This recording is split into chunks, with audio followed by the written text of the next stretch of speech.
Hey guys, welcome to hashtag Singh. तो अगर आपने अब तक द लंदन फाइल्स नहीं देखी है तो पहले आप जाके इसे वूट पे देख लें, क्योंकि इस वीडियो के अंदर बहुत सारे स्पॉयलर्स होंगे जो कि आपकी व्यूइंग का एक्सपीरियंस ख़राब कर सकते हैं। ये वीडियो मैंने खाली एक्सप्लेनेशन पर्पसेस के लिए बनाया है कि भाई अगर किसी को स्टोरी के अंदर कुछ कन्फ्यूजन हो तो उसकी एजुकेशन पर्पसेस के लिए बनाया है। तो ऑल्दो इसकी एंडिंग के अंदर कुछ ऐसा रेवलेशन नहीं है, मगर स्टोरी में बहुत सारे ऐसे ट्विस्ट्स हैं जो समझना बहुत ज़रूरी है। तो लंदन फाइल्स शुरू होती है इंस्पेक्टर ओम सिंह के साथ में, यानी कि अर्जुन रामपाल, जो कि एक होमिसाइड डिटेक्टिव है लंदन पुलिस के अंदर। तो उसके साथ एक घटना घटती है जो स्टार्टिंग में दिखाया गया है, मगर ओवर द टाइम वो धीरे धीरे उस घटना को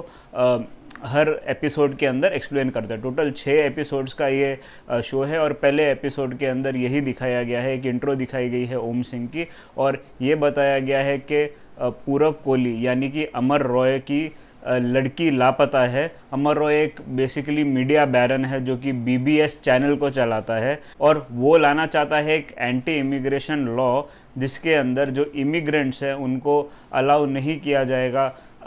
लंदन के अंदर आने के लिए। तो जितने भी इमिग्रेंट्स हैं उनके लिए ये लॉ जो है थोड़ा सा हानिकारक है, और जो भी इमिग्रेंट्स हैं उनके जॉब्स छूट रहे हैं, डे बाय डे लंदन में रहना उनके लिए मुश्किल हो रहा है।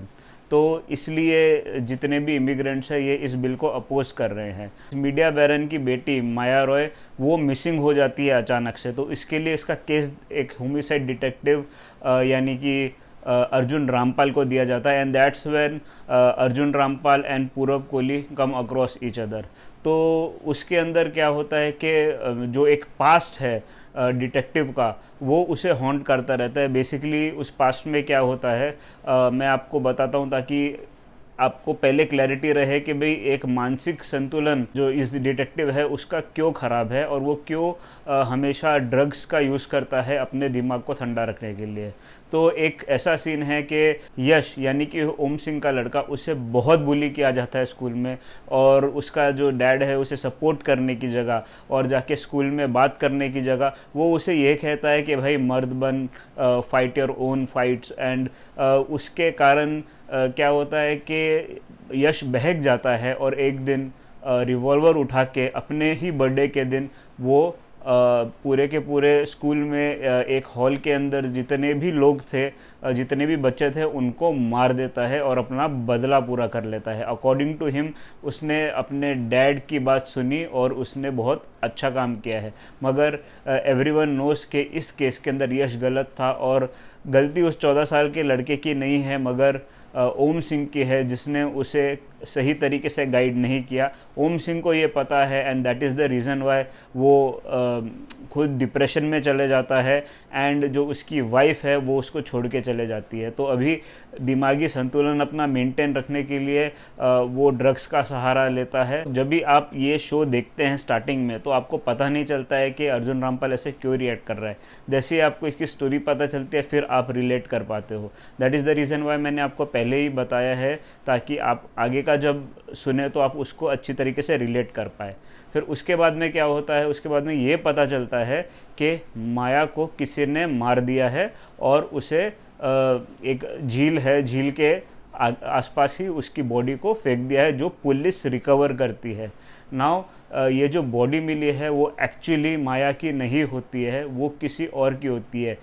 ये जो पूरा खेल रचा गया है वो रचा गया है एक कल्ट द्वारा, और वो कल्ट को चलाता है गोपी यानी कि गोपाल दत्त। तो दोस्तों एक सीन में अमर और गोपी का एक रिलेशन दिखाया गया है। शायद वो दोनों साथ में यूके आए थे, और अमर जो है वो मीडिया बैरन बन गया और गोपी जो है वो नीचे ही दब के रह गया। हो सकता है कि अमर ने कुछ चीटिंग वीटिंग की हो, मगर खाली एक फ़ोटो दिखाई है जिसके अंदर उन दोनों को एक साथ दिखाया गया है, और गोपी उस फ़ोटो को जला रहा है। तो अभी उससे क्या आगे पता चलता है वो हो सकता है कि भाई नेक्स्ट पार्ट के अंदर दिखाएं कि क्या रिलेशन है, मगर मेरे हिसाब से तो ऐसे कुछ हुआ होगा जिसके कारण गोपी वो कल्ट फॉर्म करता है, और वो कल्ट में सारे इमिग्रेंट्स को बहकाता है और मांग करता है कि एंटी इमिग्रेशन लॉ को रिवोक किया जाए और इमिग्रेंट्स को लंदन में रहने दिया जाए। तो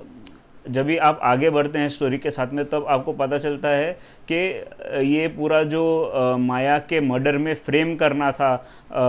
अमर रॉय को, वो भी गोपी का ही एक खेल था। एंड जैसे ही माया कल्ट के अंदर आती है वो उसको भी ब्रेन वॉश कर देता है और उसे एक फेस बना देता है अपना काम करने के लिए, जबकि वो बिहाइंड द डोर्स रह के छुप के एकदम कावर्ड की तरह बाकी सबको मैनिपुलेट करता है। तो जितने भी लोग हैं सब बहक जाते हैं, जो भी गोपी कहता है वो करता है, माया भी वही करती है, उसकी बेस्ट फ्रेंड कैरल वो भी करती है। तो जब माया के मर्डर की इन्वेस्टिगेशन हो रही थी तो ओम कैरल के घर पहुंचा था, और जब कैरल के पास पहुंचा तो उसे कैरल की दीवार के ऊपर वॉलपेपर दिखा जिसके अंदर सिर्फ पेड़ ही पेड़ थे और उसके पीछे कुछ लिखा हुआ था, और जो उसके पीछे लिखा हुआ था वो था आफ्टर एब्सोल्यूट केओस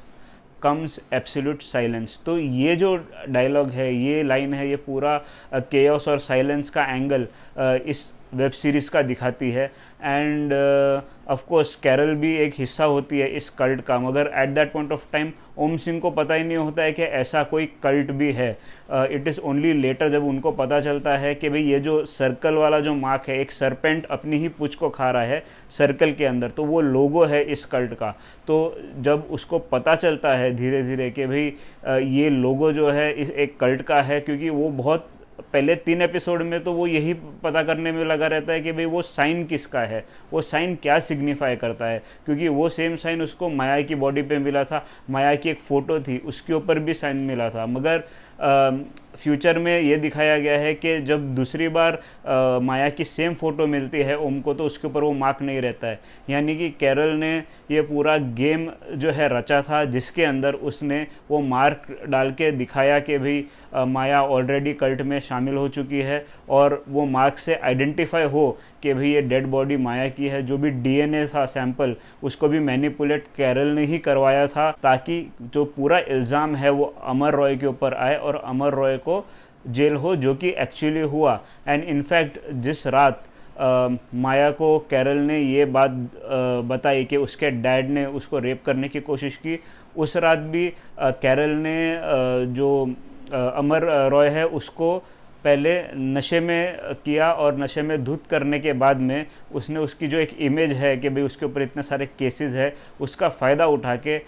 माया को बहकाया और कहा कि भाई उसके डैड ने उसका भी रेप करने की कोशिश की है, और वो सीसीटीवी कैमरा के अंदर उसने एक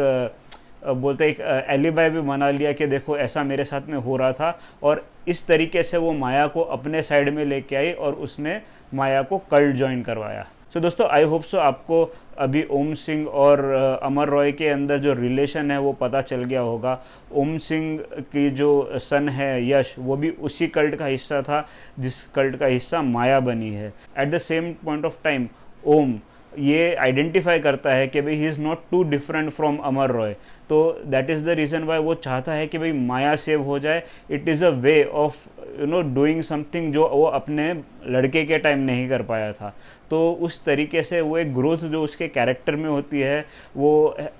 इस तरफ जाती है कि भाई कैसे भी करके मैं अगर अमर रॉय, क्योंकि अमर रॉय तो इनोसेंट प्रूव हो गया होता है क्योंकि माया जिंदा है, तो अमर रॉय की तरफ जाए वो और अमर रॉय की बेटी को बचा के वो अपने आप को रिडीम कर सके, तो उसका यही प्लान होता है। तो दोस्तों जब आप एंडिंग की तरफ जाते हो, बीच में बहुत स्लो है ये सीरीज़, बीच का जो कुछ हिस्सा दिखाया गया है वो थोड़ा सा स्लो हो जाता है, मगर वो सब हम स्किप करते हैं, हम सीधा आते हैं एंडिंग पार्ट के ऊपर जो कि केओस और साइलेंस, ये 2 एपिसोड है लास्ट के, हम वहाँ पे आते हैं। At the end of the day Maya लड़ रही थी गोपी के साथ में एक कल्ट के अंदर to revoke the anti immigration law. On the other hand जो ओम सिंह है वो स्ट्रगल कर रहा था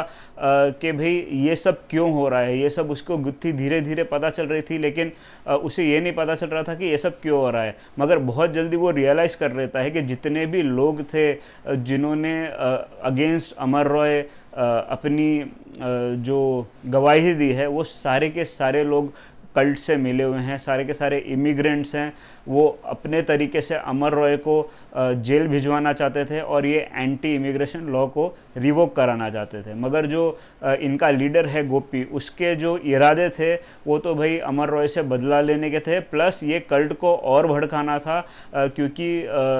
एंटी इमिग्रेशन लॉ तो बस एक मुद्दा था, उसके लिए उसको पावर चाहिए थी और उसको भी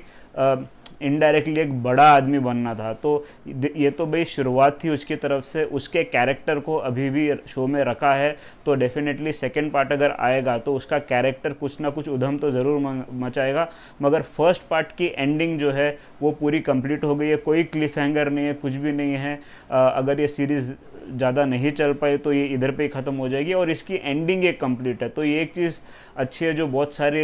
स्टोरीज़ के अंदर नहीं आती है। तो एंडिंग के अंदर क्या हुआ, तो एंडिंग में दिखाया गया है कि बीबीएस के ऑफिस के अंदर माया है, वो अपनी पूरी कल्ट के साथ में पहुंच जाती है ताकि वो एक फाइनल ट्राई करे एंटी इमिग्रेशन लॉ को रिवोक करने के लिए। तो इससे पहले गोपी ने ब्रेन वॉश करके ओम को अपने कल्ट में ले लिया था और वो ओम को ये कहता है कि जाके पॉलिटिशियन है सारा जोन्स, उसको उड़ा दो। तो अभी जो ओम है वो बात समझ जाता है कि ये बंदा पीस नहीं चाहता है, ये एंटी इमिग्रेशन लॉ को रिवोक नहीं करवाना चाहता है, इसका खुद का ही कुछ मुद्दा है, इसको पावर चाहिए, इसको लीडर बनना है, फिर चाहे वो कल्ट का ही क्यों ना हो। तो वो जाके सारा जोन्स को एक्सप्लेन करता है और उसे कहता है कि भाई तुम एक ऐसी स्टेटमेंट दो जिसके अंदर तुम एंटी इमिग्रेशन लॉ वापस ले रही हो, उससे ये पूरा का पूरा कल्ट हार जाएगा और इनका मुद्दा ही ख़त्म हो जाएगा। और वही होता है, एक पेन ड्राइव दी जाती है ओम द्वारा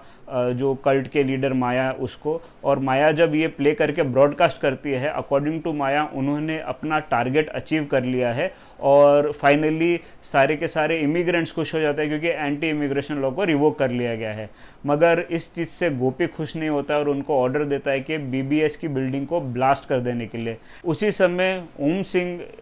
पूरे के पूरे कल्ट को ये बात बताता है क्या सही है क्या गलत है और कैसे गोपी उनका इस्तेमाल कर रहा था अपने अल्टीरियर मोटिव्स के लिए। इस वेब सीरीज़ में एक फ्रेज बहुत बार बोला गया है, after absolute chaos comes absolute silence. तो ये जो फ्रेज़ है वो बेसिकली गोपी यूज़ करता है और अपने कल्ट को बहकाता है, जबकि इसका एक्चुअल फ्रेज़ है after internal chaos comes internal silence. तो अपने अल्टीरियर मोटिव्स के लिए गोपी इसको चेंज कर देता है और सबको बहकाता है। तो एट द एंड ओम सिंह यही करता है, ओम सिंह सबके इंटरनल केओस को ख़त्म करने की कोशिश करता है एंड सब बात सामने सच्ची रखता है। माया को ये एहसास दिलाता है कि उसका father Amar Roy is not a bad person. ठीक है, उसने बिज़नेस के लिए एज अ बिजनेसमैन वो श्रूड है, मगर as a father he is a good father and he is ready to be a bad father whenever it is required for her. तो इस हिसाब से वो कहता है कि उसके लिए भी, ओम के लिए भी लर्निंग है कि कभी सख्त होना पड़ता है और कभी बच्चे का साथ देना पड़ता है, वरना बच्चा जो है बहक जाता है। तो इस बात से माया थोड़ा सा रिलेट करती है और वो अपने सारे कल्ट को कहती है कि भाई अभी हमको सरेंडर करना पड़ेगा क्योंकि हमको जो चाहिए था वो मिल गया है। और वो कन्फेस भी करती है कि तरीका हमारा गलत था, इरादे हमारे नोबल थे, मगर फिर भी ये तरीका नहीं है किसी को भी दबा के अपनी बात मनाने का। तो यहीं पे जो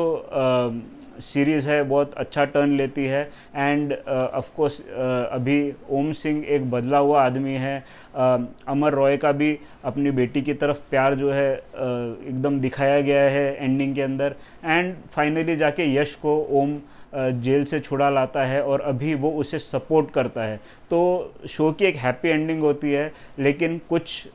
जो चीज़ें हैं पार्ट 2 के लिए रखी गई हैं कि क्या गोपी फिर से वापस आता है अपने कल्ट को लेके, अगर लेके आएगा तो फिर क्या अलग होगा इस सीरीज़ के अंदर, क्योंकि मेरे ख्याल से सारे पत्ते इस वेब सीरीज़ के अंदर खोल दिए गए हैं और एक नई स्टोरी की शुरुआत करनी पड़ेगी उनको। हो सकता है कि गोपी को वो लोग इंटीग्रेट कर दे अपनी स्टोरी लाइन में, लेकिन मोर और less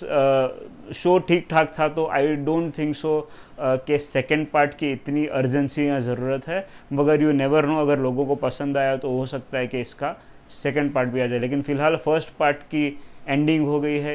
it has a proper and और कहीं क्लिफ हैंगर पे रोका नहीं है। मगर ठीक है, ये एक एक्सप्लेनेशन था पूरे शो का। अगर आपको कोई बीच में डाउट्स थे, तो आई होप सो मैंने क्लियर कर दिए होंगे। लेकिन स्टिल अगर आपको डाउट्स है तो आप नीचे कमेंट सेक्शन में मेंशन कर दीजिए अगर मैंने कुछ मिस किया है, क्योंकि इतनी बड़ी वेब सीरीज़ है और मैंने इसको 10-15 मिनट में बताने की कोशिश की है। तो दोस्तों आई होप सो आपको ये वीडियो पसंद आया होगा। अगर आपको ये वीडियो पसंद आया तो प्लीज़ इस वीडियो को लाइक एंड शेयर कीजिए और इस चैनल को सब्सक्राइब कीजिए। Thank you for watching guys, देखते रहिए।